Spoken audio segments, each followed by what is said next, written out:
Hey guys and girls, it's Nathan Birch here from the B.Invested headquarters, and today just thought I would reach out to you guys and talk about what's happening out there in the property market space and what news headlines are coming up. Thought I was on Facebook Live beforehand on some other channels and thought I'd pop over here and have a chat to everyone about, just what's happening in the property space. So when I first get started, I'm seeing that obviously the property market probably the last 12 months has been, I feel like I'm back in the good old days here in the property market, because the last 60 months of the property market has been anybody's game. Everyone became an expert. Everyone thinks that, buying a property is it's just automatically going to go up. But, it's not always the case. And 60 months of hard-on growth that just keeps going straight up to the top, hardcore growth, that is unsustainable. And it would be stupid to sit there and think that we're going to continue to see it going up. And always I've talked about having the three keys to investing: buying below market value, having good upside for growth, and a strong cash flow. And that's something that's, I think we're heading into the market, which is going to prove evident as to why those things are very important.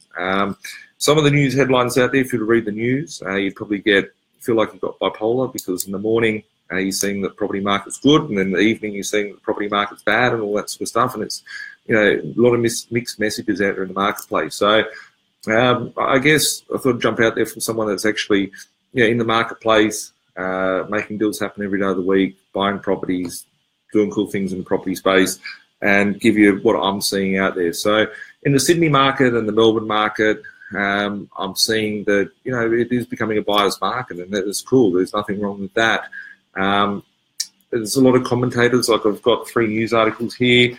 There's one that came out the other day and people were asking me, financial doomsdayer says Australian property prices could crash by 50% in the coming global crisis. It goes on to read, Australian property prices could crash by 50% in a looming global crisis tipped to be worse than the GFC and possibly even the Great Depression, according to a world-named doomsdayer. Well, anything's possible in the world, but this doomsdayer is called Harry Dent. The story was on news.com. It comes out saying critics of Mr. Dent liken him to a broken clock that's right twice a day. While Dent hits back, its mainstream media pundits calling him crazy, an idiot, and a quack are nothing new. Look, I don't disagree with some of these sentiments out there. I think that the whole financial sector in the world, I think we're in a really interesting time.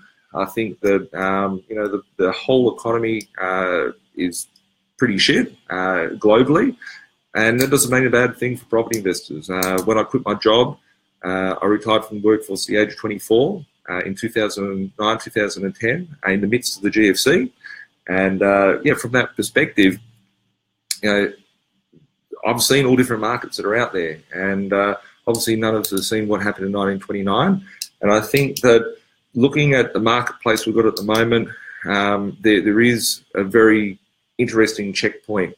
Will the property market collapse by 50%? I remember in the GFC, Professor Stephen Keen, which a lot of you may remember that guy. He's an anti-property dude that's a lobbyist or something. I don't know anything about the guy, really. I just hear him and see him out there in his outrageous calls, which sounds similar to Mr. Dent over here. He said that he was selling his house off because the market's going to fall by 40%, if I recall correctly, and he would walk to Canberra. Well, I think he walked to Canberra and missed out on one of the largest property booms in history at that point.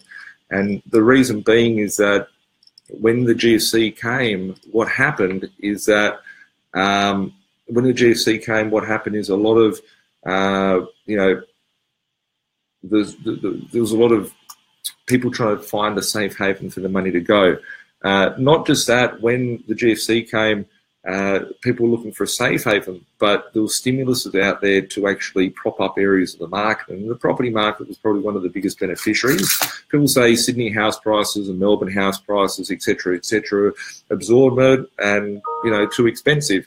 However, if we go and look at how the central bank, I don't want to bore you with going into too much of how the system works type of thing, but I understand how the system works. So I look at the system, I understand the system. I didn't buy, over 200 properties myself personally without understanding how the system works. And basically how we're sitting at the moment is the financial system is at a checkpoint where, rates can't move up, certain things that will be done. There's bigger, if you think that the property market's in a bubble, we should go and look at the stock market. We should go and look at the student debt loan market. We should go and look at the derivatives market. And we should also go and look at anything down to the car loan market. Like there's lots, the world's awash of fiat currencies at the moment. I personally think something a little bit different to Mr. Dent. I wouldn't go to say that he's crazy without saying that, that's his opinion, right? And he comes out and tells everyone, it's going to collapse, it's going to collapse. I think that we're in a very unique position because the way that the monetary system is designed, and we're seeing at the moment, if interest rates go up, the stock market will probably collapse. And I'm no financial advisor, and I don't intend on this being financial advice, so do your own research, et cetera, et cetera.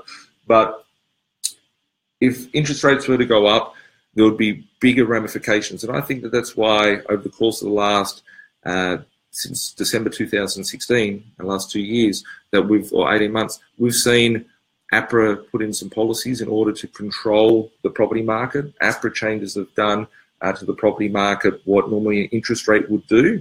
So am I scared of interest rates going up? Personally, no. I've got all my loans as variable rates personally, and I'm fine with my decision on that. I think that if we were to see a financial disaster out there in the world, which I do believe we're on the cusp of at any point, I think that what we're going to see, if anything, is interest rates come down and policies be removed. And the government have, and not just the government, the central banks have shown their hand of this time after time. If we go back to 2009, we saw interest rates. I've got the stats here on my phone that I put in a blog recently. Over the last decade, the RPA interest rates have gone up 7 times and down 17 times. If we're in a great economy, the interest rates would be heading up. They wouldn't be coming down. And they've gone up in total by 1.75% and down in total by 7.5%. Now, when the GFC hit in the later months of 2008, we saw interest rates decrease over 5 consecutive months by 4.25%, bringing it down from 7.25 down to 3% at the RBA cash rate level. And you can see all these stats on the RBA website. You can go and look at the stats on there to see and prognosticate on where rates could go in the future. And I've been analysing rates the last 8 years. The first time I got my rates stuck in a fixed rate environment, that really caused a concern because I'd fixed my interest rates at 9% and I didn't see what was wrong with that because I was scared of them going up. So will Mr. Dent's predictions come true? They possibly could, but do I see property be impacted? Last time we saw a crisis like this, property benefited amazingly from it, and I think we'll continue to see that over the course of the coming few years. I think that we're in a very interesting time. I think there will be some global finance issues, talking mainly around the stock market and derivatives market out there. That's my personal view. I think it's a toxic waste ground at the moment and it's about to implode. I'm going to move over to the AFR, good old AFR. We've got to love them over there. There was an interesting story that came out. APRA boss Wayne Byers prepared to lift 10% investor lending cap, and that's a very big thing for the property market. The thing that has caused the buyer's market over the course of the last 12 months, the market normally has to play a while before it catches up. And basically, when APRA first started imposing their strict and strong laws, regulations that came in for the banks, they said that banks could only increase their books in a 12-month period by 10%. So they can't grow their business more than 10% in the investment property space. And in turn, what that has done has stopped investors from investing. It's cooled the property market down, which is what they were trying to do. But this has obviously worked, and it goes on to read, the chairman of the Prudential Regulator, Wayne, said that 10% cap on growth is probably reaching the end of its useful life. End of its useful life. Why is that? Because he goes on to indicate that the APRA was ready to lift it because it was considered mortgage lending standards have significantly improved. Removal of the cap could put downward pressure on mortgage rates for investors, given its imposition prompted banks to rise rates to stay under the limit. The cap was first imposed on the banks in December 2014 and last month criticised by the Productivity Commissioner for limiting competition to this sector. Basically, they were trying to control the market, trying to do what an interest rate rise should do. It's had an effect. They're going to remove that by the looks of things, and that should mean that a bit more liquidity should be flowing around from that side of things. And it goes on to take me on to my third thing here, which is an announcement from the RBA following its official board meeting.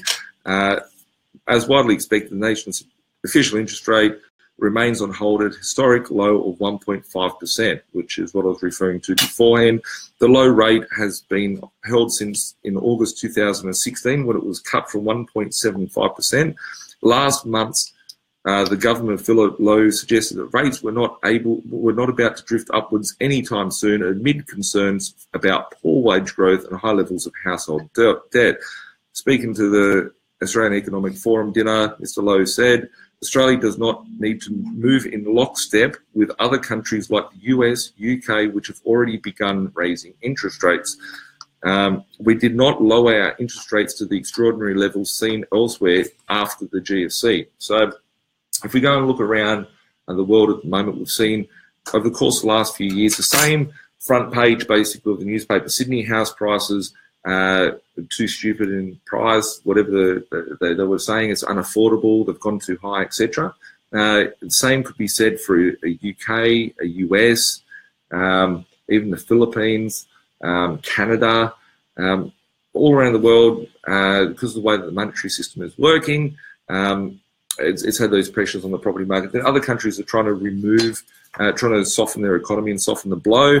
But I think here in Australia, what will we see? I think what we're seeing at the moment is there's opportunities out there in the property space. I think that it's fantastic because the last few years, I remember in the peak of the boom that we've just gone through in 2015, 2014, would see an agent call us up, say, here's a property. Within 10 minutes, not even on the market, the colleagues are fighting over it, putting buyers on, the prices are going up, and this is a very ugly market to work in. I like working in more flat markets or markets where there's a lot of distress out there, because then I can get the best value for the properties that I buy for myself and buy for my clients and whatnot, and it's more better to negotiate, really. So this is a good time to be buying.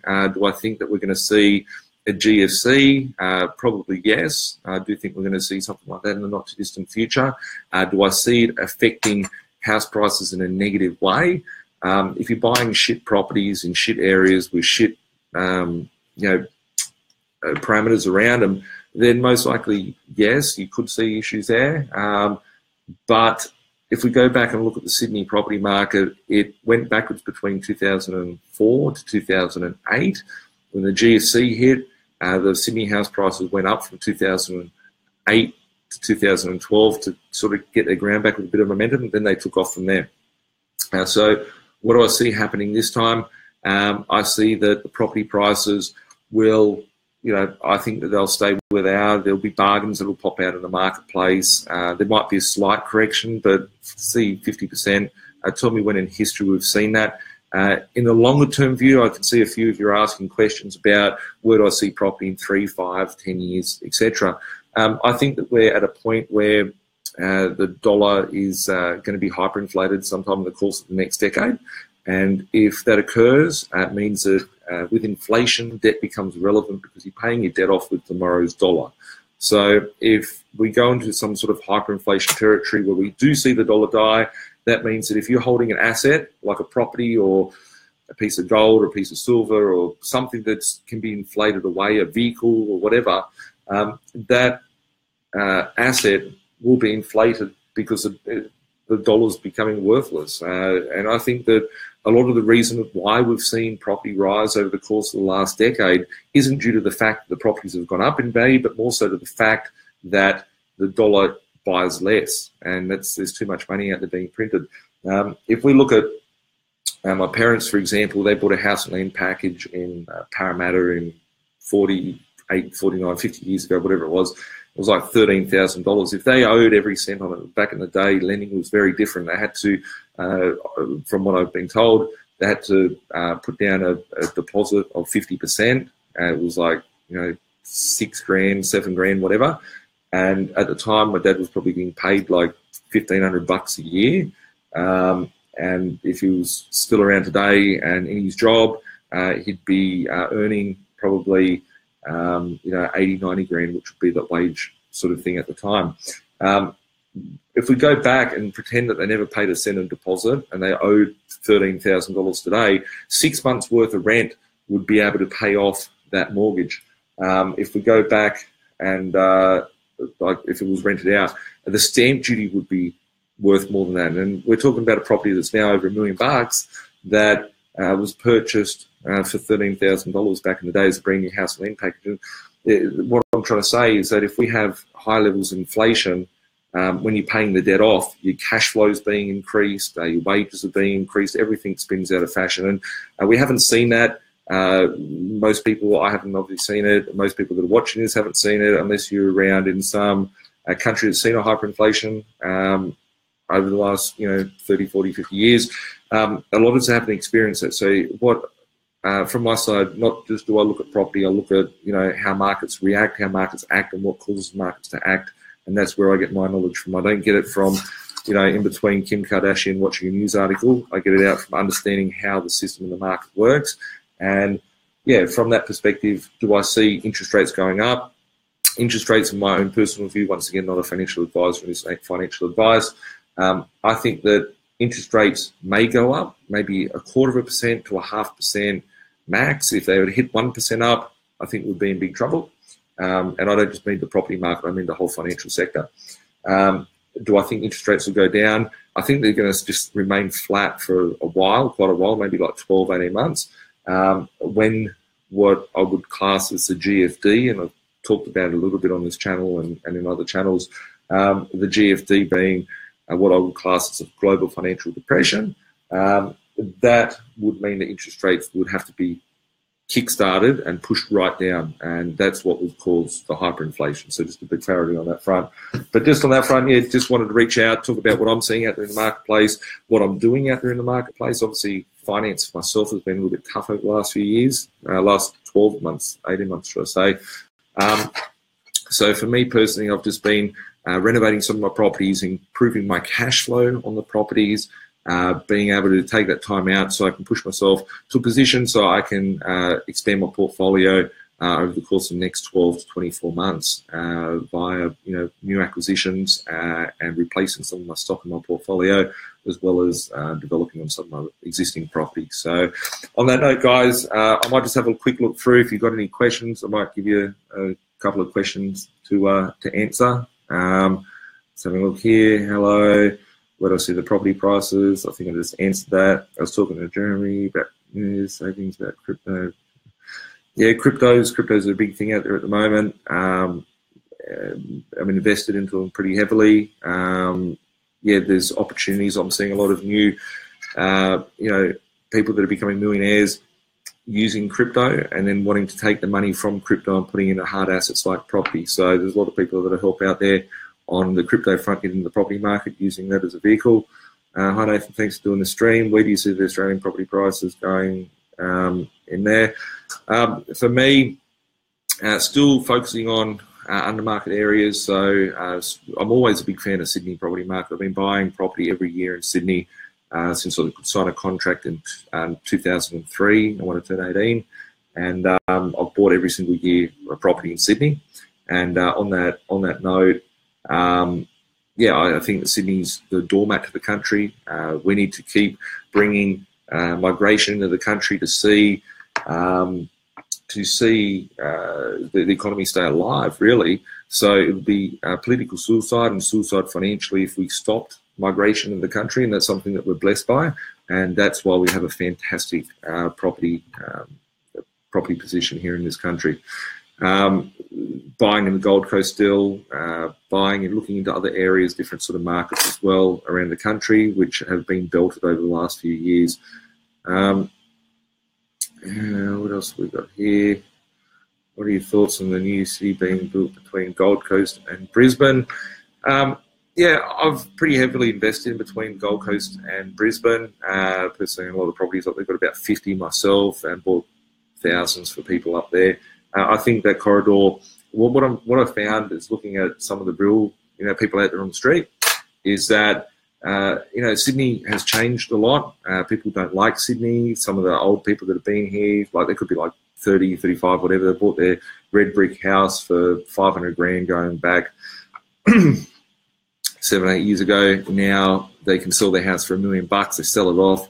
They move up there. They buy a house and land for $500,000. They can be unencumbered, have a better lifestyle, all that sort of stuff. So a lot of that sort of stuff happening out there on the street, which you don't necessarily, sort of see out there on the news and stuff. So, and that's, a family area with lots of infrastructure going in. So, yeah, there's lots of opportunities out there in the market in 2018. I've been on for 20 minutes now, guys. We'll catch up soon. If you do have any questions after watching this, make some posts and I'll be sure to get back to you. Talk to you soon. James, you just got in. I'll answer your question for you. What is the minimum yield you would take on a bread and butter property? Depending on where it is and what the property is going to do for me. If a property is if I'm picking it up for 400,000 and it's worth 500,000 and I'm making 100 grand equity on it,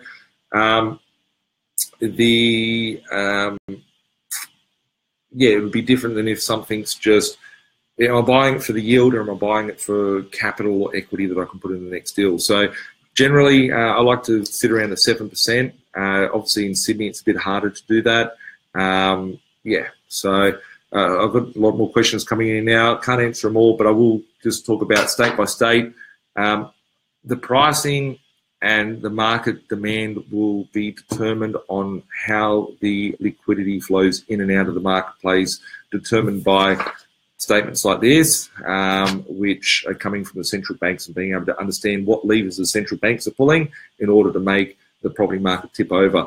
I think that in most capital cities we will see growth. Areas like Perth and Northern Territory I haven't been bullish on. I've always thought they were overrated and stuff. I hear that they've been pelted so much over in Western Australia. It may be a time to get into the market. I'm not invested in the Western Australia, but that's just what I'm seeing out there in stuff that I'm coming across. I'm still very big bullish on the major capital cities on the eastern seaboard. So we'll catch up soon. Have an awesome day, guys, and thanks for tuning in.